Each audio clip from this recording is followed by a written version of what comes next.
Hello my lovely YouTube family, কেমন আছো তোমরা সবাই? আশা করি খুব খুব খুব ভালো আছো। আমিও খুব ভালো আছি।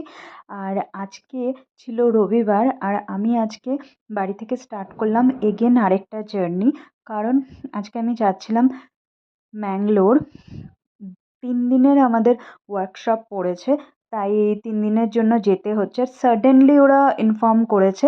ফ্রাইডে ইভিনিং 6:30টার পর মেল এসেছিলো, তো ইমিডিয়েট তারপরে বাসের টিকিট কাটলাম। ট্রেনের টিকিট অ্যাভেলেবেল ছিল না। বাসে আমি ফার্স্ট টাইম যাচ্ছি। এর আগে কোনো দিনও বাসে আমি ম্যাঙ্গলোর যাইনি। মাইসোর গেছিলাম। আর যতবার ম্যাঙ্গলোর গেছি, যতবার না, আমি বোধহয় দুবার এর আগে ম্যাঙ্গলোর গেছি।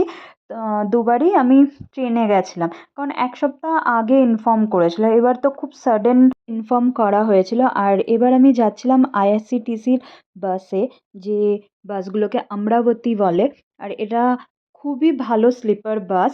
কিন্তু ব্যাঙ্গালোর টু ম্যাঙ্গলোরের যে রোড আছে, সেটা কিছুটা রাস্তা শিমোগা হয়ে যায়, সেই রোডটা ভীষণ খারাপ।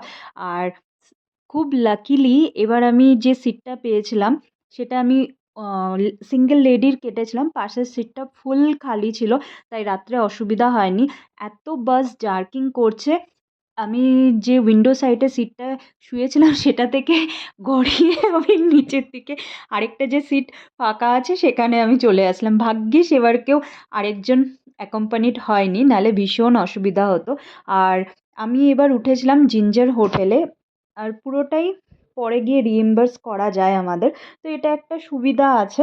তো এই জন্যই জিঞ্জার হোটেলে উঠেছিলাম। আর এই হোটেলটা বেশ ভালো, কিন্তু ম্যাঙ্গলোরে যেখানে আমাদের অফিস, সেখান থেকে একটু দূরে অটো করে আবার যেতে হবে। তো সকালে আমি পৌঁছে গেছিলাম 6:30টার মধ্যেই আমি জিঞ্জার হোটেলে ইন করে নিয়েছিলাম। আর আমাদের যখন কোনো এরকম ওয়ার্কশপ পড়ে, তখন আমাদের রুম শেয়ারিং করতে হয়। তো একটা রুমে দুজন মেম্বার থাকতে পারবে।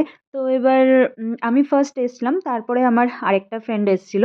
তো 3 দিনের ট্রেনিং। আবার আমাকে ওয়েডনেসডে রাত্রে স্টার্ট করতে হবে ব্যাঙ্গালোরের জন্য। আর ভীষণ, কি বলবো, টায়ার্ডনেস লাগছিল। সারা রাত একদম ভালো করে ঘুম হয়নি। আর এতটা টাইমও নেই যে এখন একটু রেস্ট নিয়ে নেব, কারণ আমাদের 9টার মধ্যে আবার ইনও করতে হবে।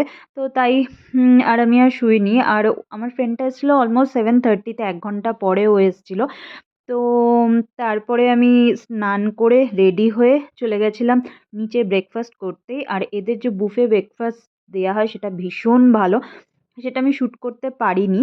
আর তারপরে একবারে ফিরে এসেছিলাম রাত্রি 9টার সময় ওয়ার্কশপ থেকে। আর ফিরে এসেই সঙ্গে সঙ্গে আমি ফ্রেশ হয়ে ডিনারটা সেরে নিচ্ছিলাম। সেরে নিয়েই গিয়ে ঘুমিয়ে পড়েছি, কিচ্ছু আর জানি না।